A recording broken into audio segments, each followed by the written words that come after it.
Today, we are going to talk about some of the challenges and headwinds facing the Toronto real estate market, something everybody wants to know about.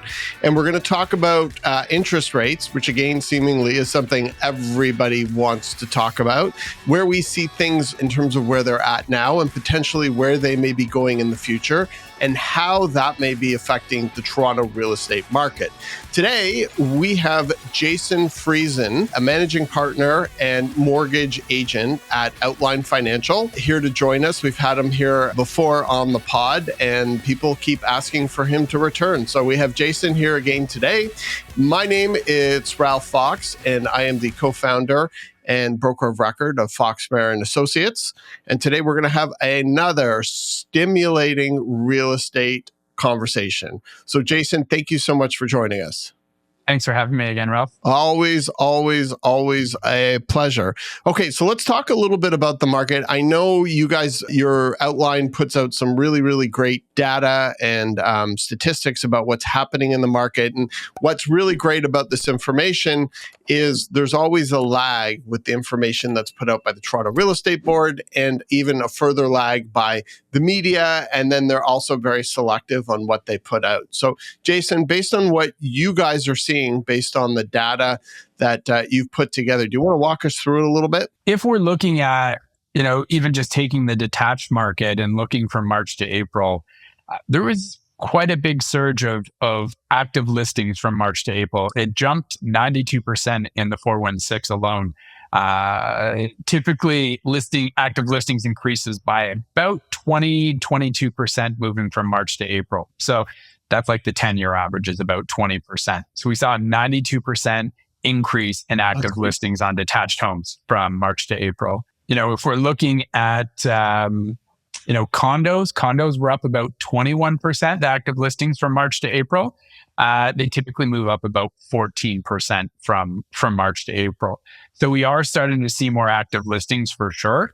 Now, I think, and the active listings count for April, that's the highest April on condos over the last 10 years. It's slightly higher on detached over the last, 10 years, but not as significant as it is in the condo market. The funny thing is that even though we are seeing a lot of active listings, prices were still up. That's the big consideration, is that prices were still up, especially for detached and semi-detached, from where they were in 2023. So we are seeing prices go up, even though we are seeing more listings hit the market. Which is really interesting. I think what's the most interesting is we've really seen a tale of two markets, especially in the first part of 2024, whereby condos started out surprisingly strong, maybe based on a little bit of optimism on early rate cuts and a better turnaround on the economy. That tended to fizzle out. I think more investors were putting a lot more of their properties on the market. And so we really started to see a divergence between condos and low-rise, meaning semi-detached and detached. And so it's interesting because the expectation was that this was going to continue as more and more condos were investor-held and investor-driven, while end users, meaning individuals living in homes, needing to transact for changes of life regardless of interest rates, we're seeing continued confinement. And it's always, the situation in Toronto real estate where inventory is generally very much challenged in low-rise, semi-detached and detached because they're just not building anymore. So it's super interesting to see that we're seeing this shift with inventory now building up on the detached and semi-detached side. And it's a very interesting trend to continue to watch, because if that continues, this increase in prices that we've been seeing could start to slow or maybe even flatline. So it's really interesting to see this trend developing, because this is not something that anybody is really talking about right now, because it's always been low-rise have always outperformed condos, and low-rise has been off to a fairly decent start, all things considered in this environment. Jason, do you have any comment on that and why you think we're seeing that? And is it coming up in conversations at all with clients yet? Because we're not really seeing it on the realtor side right now. I think if we see a big jump from April to May, I think that will be a bigger concern because keep in mind where we're coming from March to April, there were very low active listings in March for detached. So that jump partially was because there was such a low amount of active listings at the end of March. So if we see the trend continue from April to May, I think then we potentially are going to start to have a little bit of concern there. But so far it's only been 1 month with a significant jump like that. So I think it's very much a wait and see. Let's see what this looks like when we're talking about this in June. 1 month does not make a trend, that's for sure. And one of the interesting things is on the calendar of March, when we were in February looking out at bringing out potential listings, there was a lot of holidays, more so than I've ever seen, crammed into the month of March. And as an agent, you never want to bring properties out to market on the eve of a long weekend or holiday. And so I think there was a lot of delay in bringing people to market and bringing properties to market in March, especially in low rise, where they're family homes, where holidays have an even greater impact theoretically. And so I think part of the softer March, busier April, or more listings coming out in April in low rise is actually part and parcel to that. So it's something that's interesting because we just never see a buildup like this of inventory on low rise. So really, really important to keep our eye on. And on the condo side, Jason. But not a trend yet. Again, it's 1 month, right? That's the consideration. 1 month does not a trend make. That's correct. A wise man on this podcast said 2 minutes ago. And what about condos, Jason? I feel like we witnessed at the start of the year, and this is obviously anecdotal based on what I've been seeing in clients and realtors I've been talking to, but I feel like, we saw a lot hit the market because a lot of investors, a lot of people ended up purchasing properties as investments and then use their home equity line of credit against their primary residence in order to finance the down payment. So you don't have 20% equity in your property. The property is 100% financed between a line of credit against your primary residence and then your mortgage on the property. And when you're looking at it, from the perspective that prime was 2.45 when people were buying, now prime is 7.2. People have had their interest payments on their line of credit double or even triple in some cases. I think early on in the year, we saw a lot of people, decide that they were going to get rid of the properties. And so, I think we saw a glut of that, and you can let me know if that's the same thing that you saw on your side. But I think the reason that we're seeing so many active listings on the condo side is that was early on in the year that we saw a huge amount of people just decide that they were going to dump these properties. They were secondary properties, and all else being equal, you're going to do everything to make sure the roof over your head is kept stable and safe before looking at an investment. So, what I think it is, as we're talking about the tale of two markets, I think you have a tale of two markets in condos. You have the investor units, which are on the market, and then you have the end user units, which are on the market. And a lot of investors had a lot of conversations with clients. And like yourself, we've talked about this in previous podcasts where we're telling all of our clients to hold. Because in a year or two from now, because in a year or two from now, it's going to be a much, much different story than it is today. And I think people who have sold will regret having done so. But without digging too much into that in this conversation, what we are seeing on the condo side is you see two types of properties on the market. You've got an investor and they're like, I'm underwater $800 a month on this thing. It's tenanted. The tenants are fine. Let's just put it out on the market. And if I can get $700,000 for it, I'll be super happy. And if it doesn't sell, I've still got us paying tenant. But at the same point in time, it's very difficult to book showings because the tenant isn't being helpful. It looks awful, and it's never going to sell. And so is it really a listing? Seller isn't really under duress, would kind of like to sell. They know they have a tenant. If they can't get what they want, they won't sell it. Nobody wants to go see it because it looks terrible and they can't even get in. So it's a long shot they're going for. Yeah, Yeah. Hoping. Yeah. exactly. Or you have the type of properties where it's an end user who is trying to move up or has had a change in life. They vacated their property is staged, or they're living and the property looks amazing. There's great access to it, great photography. Those are the condos on the market that are actually really for sale. And those are the ones that tend to be selling, even with as much inventory as we're seeing on the market today, because that's what a condo buyer, there's still a few of them out there, is going to be looking for. And that's where I'm seeing activity. It's not just the run of the Yeah. mill one bedroom condo investor, no upgrades or anything. It's all kind of, nicer product that has some kind of, either it's been renovated or it's a unique setup, lofts and things like that. But I think it does, kind of change the conversation, because a lot of times clients would always, the thought was buy first and then sell your place. And, for the last, several years, you'd have no problem if you bought a house and, bought a house, say it's closing July 1st. Now you have your condo to sell in order to fund the down payment for that new purchase. But what we're seeing is, with a shift in kind of inventory and seeing the condo market going through, a bit of a change, I think that conversation shifts quite a bit. And I think that, clients are a bit more realistic now on how they're going to approach this. And so we've witnessed quite a few more clients that are now, taking the time to make sure that they've sold first. They'd rather move short term into an Airbnb versus buying a place and then being unable to sell their place and being left in a For situation sure. where the financing is not pretty. As a seller, you never want to potentially put yourself in the situation of selling your property under duress, because when you do that, good things don't happen. And so it's The been a vultures tremendous start shift. circling. Yeah, that's Exactly. it. And it's been a Yeah, big shift.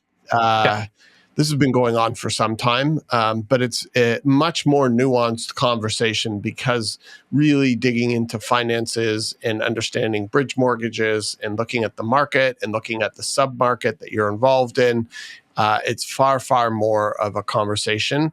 The ultimate buyer who has the greatest opportunity now, the apex predator of Toronto real estate, is somebody who can buy without having to sell. They are in the strongest absolutely. position. And then if they have a big down payment and they're cash, or they're cash heavy, they are the apex, and they're out there. Those are the Absolutely. apex predators of the Toronto real estate market right now. Looking at it as an opportunity to get Yeah, in this slight shift, right? So for sure, absolutely. for sure, for sure. Okay, well, let's move into rates. Now, I've got to Yeah. admit, Jason, I know that this is what you do for a living and you talk about rates 24/7. And I kind of view you as a bit of a rain man when it comes to numbers. I will say I've never talked more about rates than I have in the last year and a half. And I'm completely sick of it. And I want to get to a point where I don't really care when the next Bank of Canada announcement is. And it really doesn't matter what color tie Tiff is wearing, or, what he meant with his double entendre statement and what that could mean for the market, let alone Powell. That's a whole other story in the US. So I'm really sick of it. I just can't wait to not have to be focused on this so much. But for the time being, we shall continue talking about rates Okay. front and center. And I know that this is what you do. Why don't you Yeah. sort of take us through some high level thoughts, maybe Sure. explain a little bit where we're at. We have Yeah. an announcement coming in June and then another one in July. So where do you Yeah. think we're at with things? And it's not even the central bank announcements that people are tuning into. Now it's like employment numbers, inflation numbers. People are way more in tune with this because of how it potentially, kind of dictates where markets are going to be headed in the future. Now, last week we saw stronger than expected employment numbers in Canada, and that caught a lot of the market by surprise. There was hope. There was a pretty high hope that we could potentially see a rate cut in June or July. It's looking less likely like we'll see a rate cut in June in Canada. Realistically, it still could potentially happen, but it does, look like it may be July before we see a cut. Now, with that being said, even seeing a cut or even two in Canada may happen, July, September. It is possible, or even June, July. But the reality is that until the Fed in the US starts cutting interest rates, we're not really going to start to move rates down aggressively. And that is the $1 million question. We did thankfully see the inflation numbers in the US come in as expected, down slightly in April from March, which is positive. We also have witnessed retail sales in the US come up flat, which is positive. But Jerome Powell said yesterday that, they're not going to be in a position to cut rates until they do see, a softening in the economy. And I think where we're at right now is, we've had, a couple reasonably good numbers from a rate perspective, but nothing that leads you to believe that a rate cut is imminent in the US. There has been some talk there could be a rate cut in September in the US, maybe November. There also has been talk that it might not be until 2025. So over the next few months, the data that comes out is going to be really important in obviously helping, kind of forecast where rates are headed. Again, typically the US and Canada move in sync. I should say Canada moves in sync with the US. There's something that we can do, likely again, maybe 25 to 50 basis points in cuts before the Fed in the US. But if we cut rates too aggressively, what will end up happening is it will weaken our dollar, which could in turn hurt imports, which could potentially be inflationary itself. So we're not going to see the Bank of Canada cutting rates drastically, even if we're in a better position to do so than the US. So fingers crossed it is the summer that we do see a cut. I think for the most part, talking to clients just want to know that rate hikes are over. And so if we see a cut, even if it's a quarter point cut, I think that will signal to a lot of people that we're likely past the worst of it. And I think that will likely start to, create some more activity in the real estate market. I feel like everyone right now is on pause, and those that are in the market are rightfully so very cautious, as they should be. I think any news towards seeing rates come down after the last couple of years we have will move some people that were on the sidelines into the market. So again, I think that's great news. Fixed rates, are tied loosely to bond yields, which react more to what the expectations of the Fed in the US are planning to do versus what's happening in Canada. And so with the goalposts, continuing to move on when we're going to see rate cuts, again, if we look at the start of 2024, there was talk we could see cuts in March, then it was June, then it was July, now it's September, November, maybe even 2025 before we see the Fed move.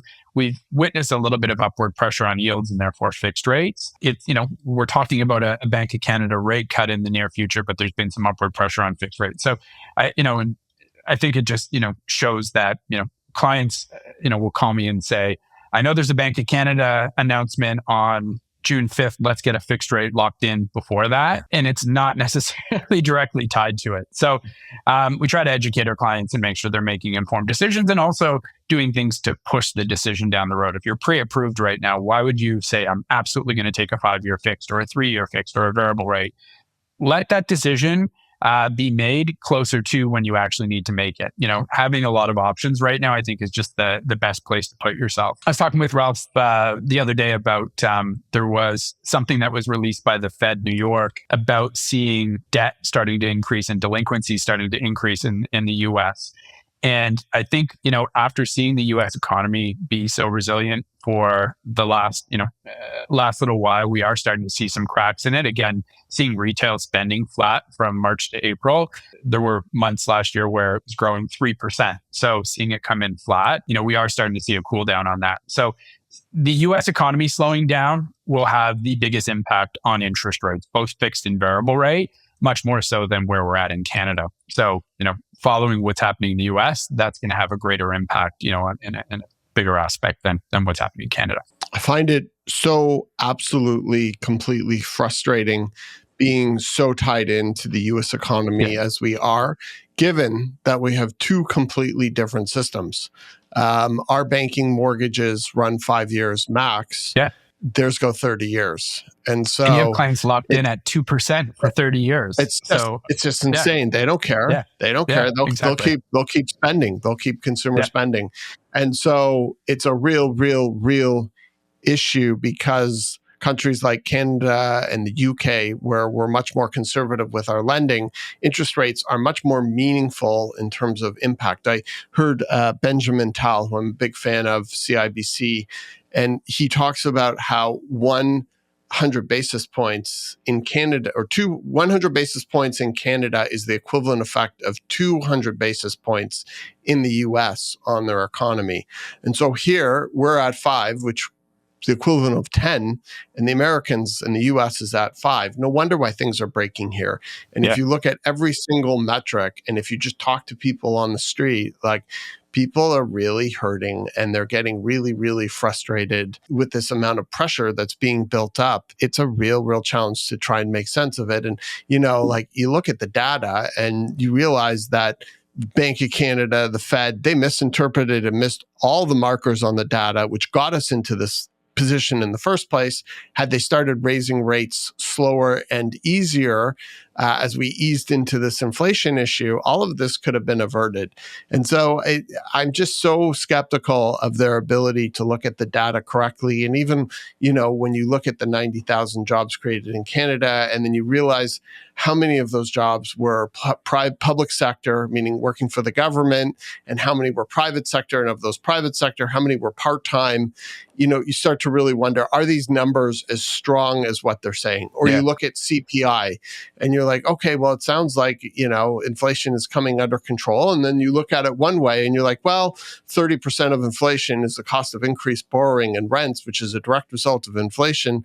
So it was a direct result of all of 500 basis points rise in the last 2 years. Subtract that out, and we're lower than we were going into the pandemic. So is this inflation narrative truly true, or is it something that is wanted to be projected on us, or are things being misinterpreted? But when you talk to people and you see how the effects of all of this are hitting Canadians much different from Americans, you got to feel we need a break. And, I also think about how we were the first to raise that 1 June where we went up 100 basis points in one shot before anybody. We were the first to go of all the major banks. And so, you're looking at like England, and you're looking at the ECB, the European Central Bank. They're all talking about imminent rate cuts. And they do tend to move in tandem. So I guess my take on it is, and this is, if I were to look at it, it looked like the money markets were betting there was a 65% chance of rate cuts in June. We're now down to sub 50, 40. Yeah, 45% or something. Yeah. 40%. Which is still decent. Bank of Montreal is still holding their prediction with the June cut. Article in the Globe today, RBC is saying that they're thinking 200 basis points in the next year, with a big run on, I like the face you made when I said that, but by the end of 2025. And I think CIBC has said similar things. Now, they've all been wrong about everything, so you can't give this too much weight. But I think they're going to pause again and not do anything in June, unfortunately, because I think we really do need these cuts. Even if they're small, they're symbolic. And I think people need a sense of relief and hope that this is all going to shift. But I don't think it's going to happen in June. I think July, they could be in a better position because they'll have 3 CPI prints. They'll have this month's in April, they'll have June's, and then I think their next meeting in July is July 25th. So they'll have more data.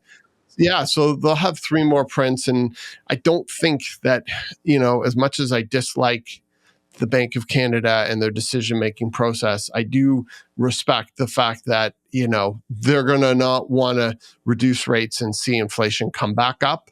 So I think they'll just want to make sure that things are continuing to trend downwards before they do. So I'm hopeful of a July at this point decrease, although I am noting still a lot of major banks and economists are still saying that there's a good possibility for June. So definitely interesting. We need times. A win as consumers, not even just as homeowners. We just need a win. Yeah. I think people are really, really, really feeling it. And, I can't imagine the calls you get, but like I get calls from a lot of people really distressed. And it's just kind of like, everything's going to be fine. Just hang on. This is going to break. It's like a fever. And it's just really hard to know when this fever is going to break. But hang on for how long is the question? You know what I mean? Like, is it months or is it another year, right? That's the whole thing is like, you've got people that have been hanging on for the last, 18, 24 months. Like, some are just at their breaking point, right? The problem is that the whole decision-making process is so closed, it's just so frustrating. It kind of reminds me in Rome when they have the new Pope and all the Pope people or the priests or whatever go in a house and they wait and then they signal, the white smoke goes up and, they're about to speak. They've chosen the new Pope. It kind of feels like that, where it's just like nobody really knows what's going to happen until it actually happens. And then people can go on with their lives and make some decisions. But I do feel that given the technology and open source data that's out there, there could be much better ways of running an economy and economies in 24 than the way that this is being run. It feels very slow moving and archaic, and often using lagging indicators to understand what's happening real time in the economy. And I think that's part of the reason why we keep having these mistakes. I will go back to, one of the controversial when the stress test came out. It was 2018, I think, where people basically qualified not at the face rate they're paying, but at a rate that's, 2% above that. 2%. Yeah. Yeah. And I can say that for all the flack that, everyone gave the stress test rate, I am thankful now, the state of the market. Even though, again, we're seeing a little bit of a creep in listings, the market has been pretty resilient over a 5% increase in interest rates. And a big part of that is due to the fact that borrowers did qualify at higher interest rates when they got their mortgages. So in theory, it might not be fun and it might be really painful to, carry a mortgage at a much higher interest rate. People have qualified based on these higher rates. And I think that it gives that extra strength to the market that would have not been there had people, secured a 2% mortgage rate and qualified based on that 2% rate, right? So I will say that, I am a big fan of the stress test for all the flack the government was given for that coming in. I really do feel like where we're at today and why we're not seeing as many distressed sellers is a big part due to the fact that the stress test rate was there to begin with. Also the fact that through COVID and through this high interest rate period, banks are doing things that we just never expected them to do, which was work with everybody in every single way possible so that the banks don't become sellers of last resort. And we have a complete collapse of our, not just real estate, but financial system. And I think that is one thing that nobody expected to see from the big five, but maybe having a command control economy with such small banks is not a bad thing during times of duress. But then again, we're not in the US with GDP at 5% or whatever it is, just screaming right now. So it's funny because February 2020, miss 3 mortgage payments, the bank's selling your house in a heartbeat. Yeah. You know what I mean? They're not working with you. Fast forward to March 2020, 1 month, and now everyone wants to work. The last thing you want to do is foreclose. So we've been seeing situations. I've never gotten so many phone calls from TD. We're here to help with you. We're here to work with you. If you have any problems, just call us. We're nice people. We don't want any problems. We'll work with you. It's been a big shift. Yeah.